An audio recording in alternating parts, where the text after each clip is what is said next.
The Hotline Miami 2 level editor got updates from late 2015 to mid-2016, and it still received some bug fixes in late 2016 as well. Abstraction handled its updates, which Dennaton financially supported. Since additions to a game Jonathan and Dennis had moved on from came out of their pockets, it was only a matter of time before they decided to end support for it. However, there are hints of unreleased and unfinished updates for the level editor within Hotline Miami 2's files. Some of these can even be restored with Notepad++. Others are incomplete but noticeable.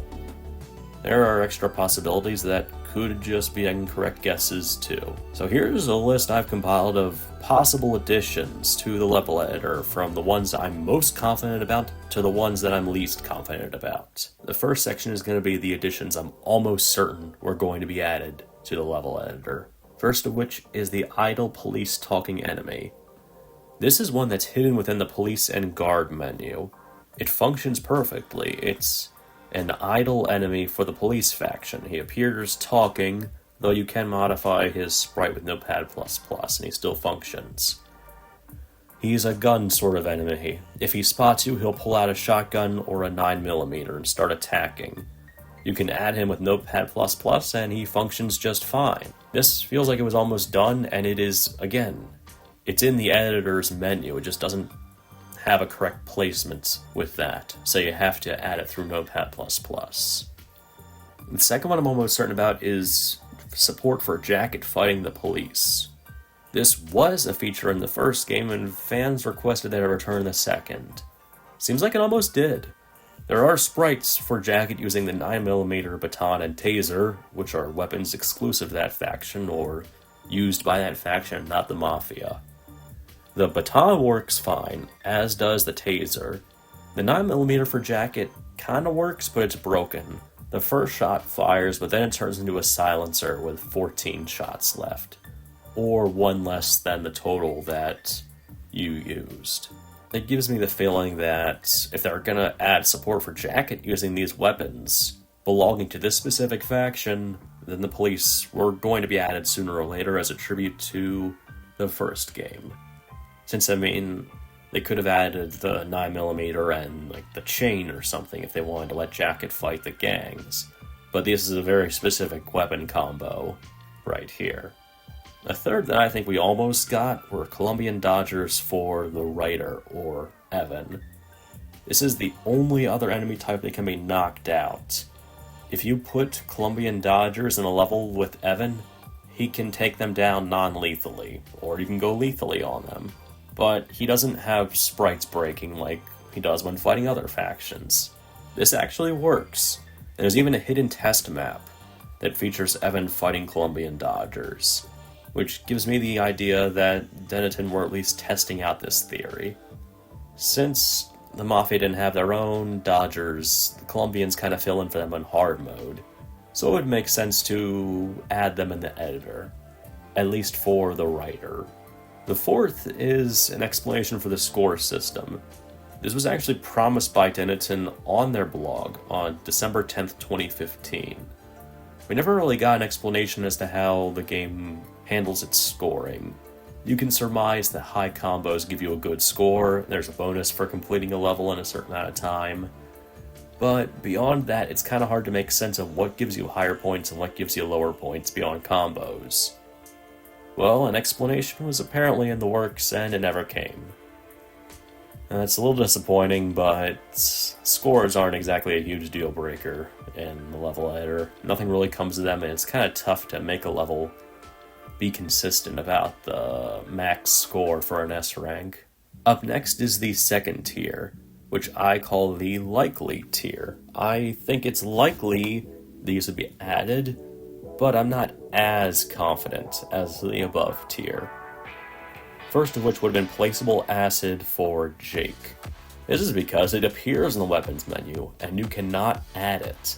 No matter what character you have active, there's a slot for it. If you pick Jake, you still can't pick it. If you pick any other character, you can't pick it. It seems like it was being set aside for use. It can be added with Notepad++, but you have to change one of the variables for it. It's unique in that it's a weapon with an idle animation, and no other weapon has that functionality. So you need to restore that. Maybe Abstraction didn't, and they were trying to hammer that out before scrapping it, or not going further with it. The second that I think it would have gotten is more furniture.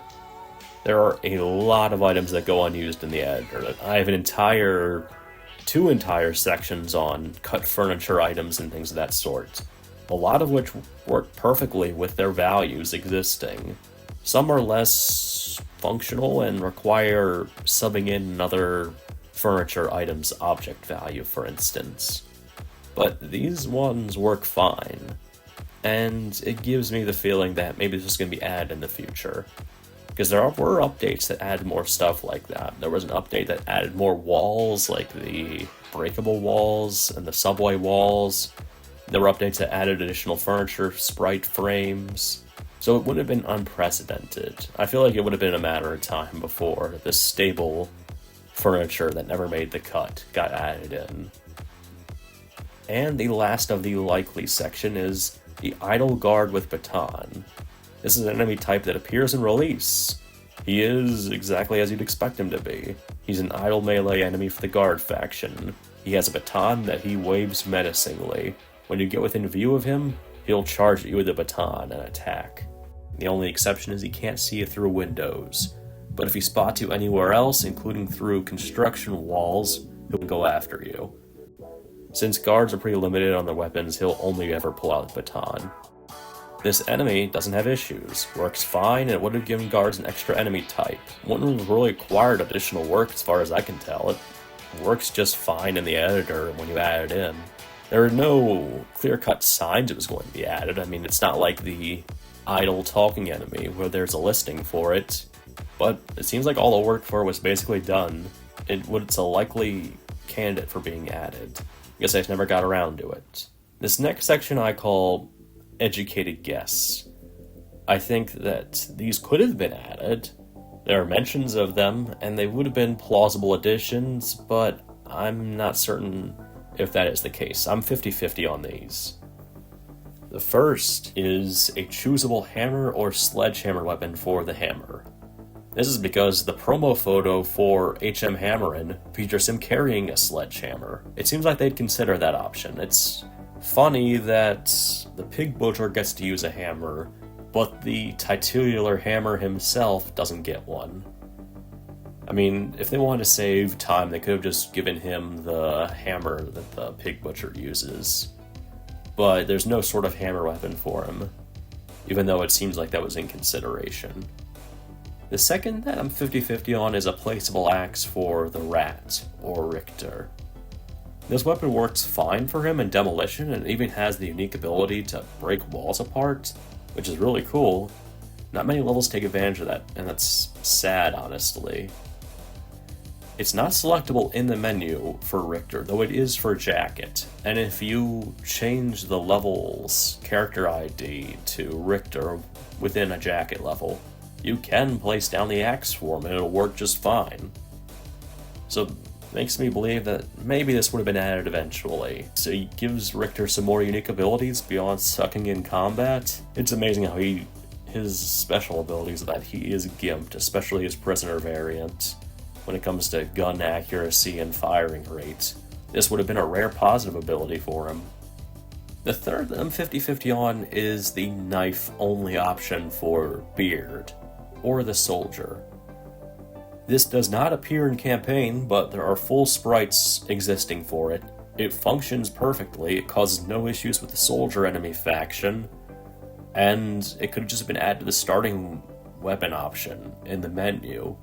Not so much in the level menu, but in the editor menu, like placing him down with a knife, making that its own thing, instead of picking like the machine gun or the flamethrower. It seems like it would have been a nice change of pace, and it would have naturally led to you being able to make your way to a weapons table or something to choose a proper weapon, which I've also done in my own levels. I don't know, I would have added more variety to the Soldier. Doesn't seem like it caused any issues with the main faction he fights. It seems like it would have been a natural addition, but again, since there's no proof they were working on that, I'm 50-50 about it. Up next is what I'd call the stretch section. This one, there are signs that something might have been going on, but there isn't hard proof that it was going anywhere. Plus, it would have involved more work, so I'm hesitant to tackle it one way or another.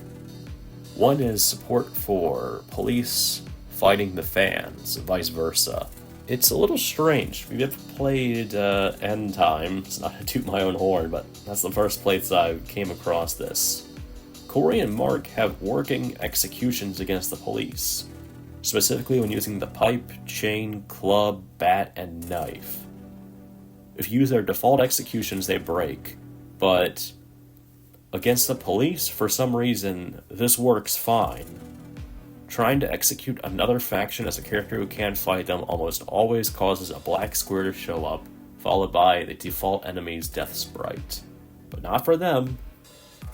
To some degree, coding was done to give them execution support against the police. That's 2 of the 4 fans you could choose from. So I think at least for a bit, Abstraction was considering adding that option.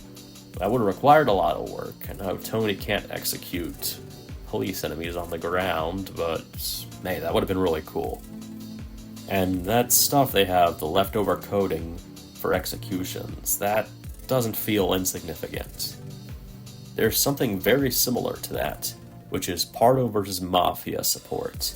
Pardo is working pipe, chain, bat, and knife executions against the Mafia, which to me feels like indication that maybe Abstraction Dennaton were considering adding support for Pardo to fight the Mafia. There is a scene right before takeover where Pardo goes to confront the Sun and is turned away, which, I don't know, maybe that was hinting that they were going to have a Pardo versus Mafia level, or at least some sort of conflict between the two. Would have been cool to see that, since Pardo would have been able to do some special gun executions, or maybe even flip the double barrel around, but there's none of that in the final game. That's why I call it a stretch. It would have been a lot of work to be done, but the fact that these executions work fine, when for every other character they don't, it's suspicious. Pardo's default execution and gun executions don't work on the Mafia, but these specific melee weapons do. The third is double barrel functionality for the henchmen. This could have been a mistake, but guns don't always load for characters if they don't have proper support for them. Like, if you were to place down the Mendoza by default for the fans, it wouldn't work if it's a level based around their specific character set. However, the henchman has the double barrel in his weapons menu. You can place it down, it loads up. He just doesn't have the sprites and functionality for it. Maybe it was being considered, or maybe it was a mistake on Abstraction's part. Maybe it was cut content for him. Maybe he would have pulled that out at the beginning of No Mercy. Who knows, but it's there and it raises all sorts of questions since you can't really make use of it. I mean, you could place it down for enemies to pick up, but what's the point of that? The henchman doesn't fight the Mafia, so it wouldn't really work for anything. The fourth are the fat knife soldier enemies. These guys appear prominently in story mode, but not in the editor. You can add them to the editor with Notepad++, and they work fine. But there's a bit of a problem in that there's no room for them. All 9 slots of the soldier faction are used. You could have had maybe an option to swap out the gun fat for the knife fat, but there's no precedent for that, which is why I'm skeptical. This would have been much needed. I would have liked for this to have been added in, because not only does he function great, he adds some variety to the soldier enemies. You don't always want to fight the heavy enemies with guns, sometimes you want some melee-based ones as well. But this never came to be, and since I'm not sure how Abstraction would have added this outside of creating a new swappable option for the fat enemies in the menu, that's why I think it's a bit of a stretch. Now this next section is unlikely. I have more doubts about this. There are hints that these additions could have happened, but I would be shocked if there was any proof they were going to be added. The first would be a character slot for Prisoner and Guard Richter, the main characters of Release. They mostly work in the editor and have sprites for cutscenes. and their sprites can be placed for NPCs in the editor without modding, but there's no evidence of them being planned for an update. They also don't have support for dogs, which would be tricky for the Guard faction, because the Guard faction does have placeable dogs. There are also some glitches with Guard Richter, namely involving the toothbrush shiv, and some glitches involving the toothbrush shiv against the Guard faction when executing them. It turns them into the default enemy when they're killed. Tying into that would be the prisoners being added as a regular faction. Now they do work, and you can access some of their sprites by default in the editor, but there aren't any signs of Abstraction plan to include them. And again, they'd have to go hand in hand with Prisoner and Guard Richter since they don't have support for the hammer. If you wanted the hammer to fight them, you'd have to add their own weapons to the hammer. And then you'd have to add those weapons to the executions for all the other factions that hammer could fight. It would have been a big logistical mess. I don't know what to make of it. It would have been cool, but Abstraction only had so much time and money to work with. They prioritized the big stuff. The third would be the broken bottle, added to the weapon menu. This is the version of the bottle where Jake's already hit an enemy with it, or executed an enemy with it. It works fine as a weapon, you can add it with Notepad++, but there's no extra room in the weapon menu space for it. It's also kind of redundant. It's kind of cooler to start out with the intact bottle instead of the broken one. The fourth, that I think is unlikely, but still a little possible, is the fans versus Colombian support. This is because Corey and Mark can do executions against them without issue. This could be another coincidence, but it feels like some effort was being made to code in support for fans to fight the other big criminal organization. Though this would have required a lot more work. Fighting the police, they just would have needed support for the baton and that's it.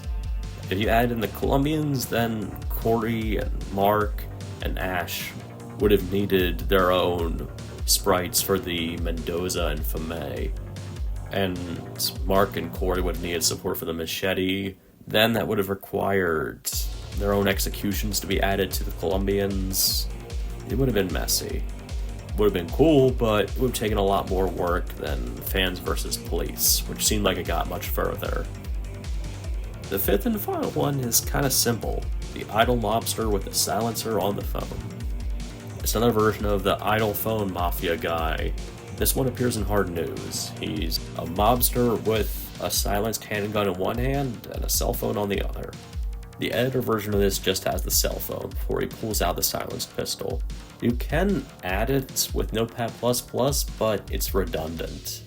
It doesn't do anything that the regular version of the editor doesn't.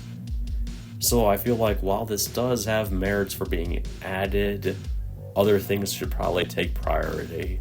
It wouldn't really be a big deal at the end of the day. It would just be a slight reskin of an existing character within the editor, or an existing enemy in this case. The last section. These were never going to happen. I have no confidence that any of these additions from here on in would have ever been added to the editor. If you told me Abstraction had these planned, or Dennaton wanted these but never got around to them, I would be baffled. The first one is obvious. The Demon Mobsters as a regular faction.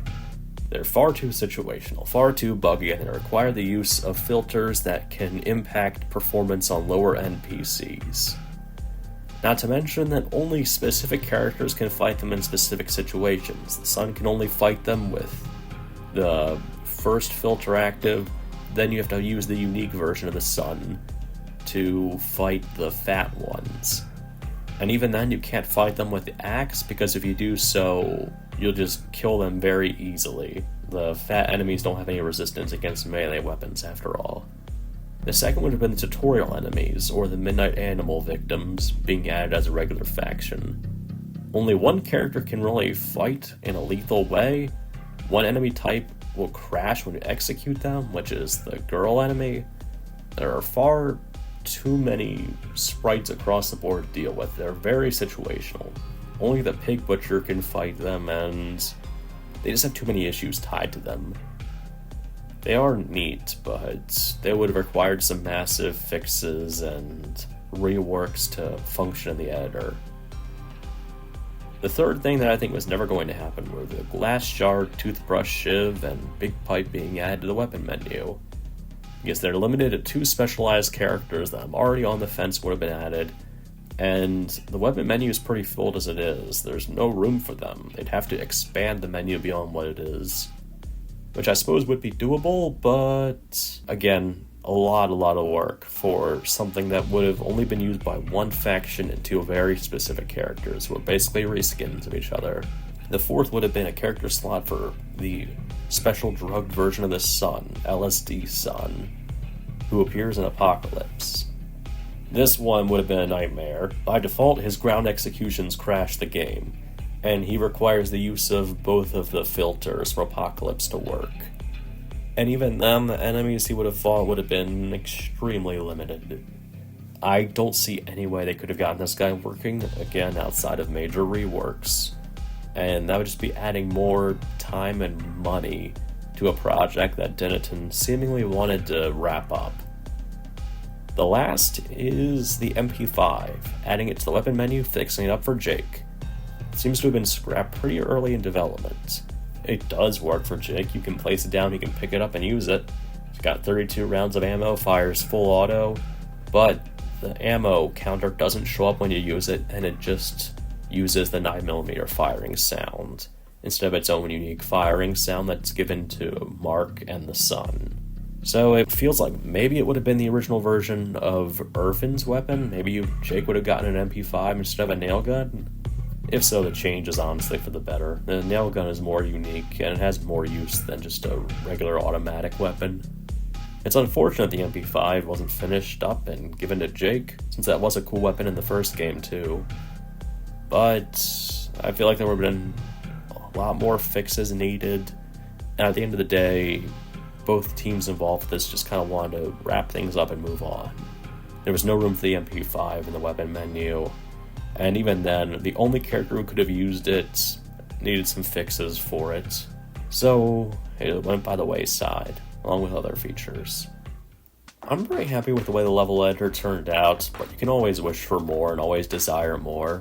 I know we were all hoping for a Jacket vs. Police update and other stuff. I speculated a lot back when the editor was being developed about where the future was going. If nothing else, I'm glad they fixed the bug where only 50 levels can be downloaded at a time before they start disappearing. That was an annoying bug. And I'm glad they did some other fixes as needed. The editor isn't perfect, but it was a mess to work with from what I understand. It broke a lot, took a lot of time. I'm glad that Dennaton and Abstraction got it as far as they could. And I wish both teams the best of luck with whatever they're working on now. As for you guys, well, what do you think about my list? How probable was it? Or was it not? Do you think anything would have been added to the editor if it had more time and money? Was there just a set point they agreed on, or did they have loftier goals if they had more money to work with? We don't know much about how far they were going to take it, the editor, I mean. We don't know how far the editor was going to be taken. We don't know if there are any concrete plans hashed out, so all we can do is speculate. Let me know what you guys think, and as always, thank you for watching. Take care.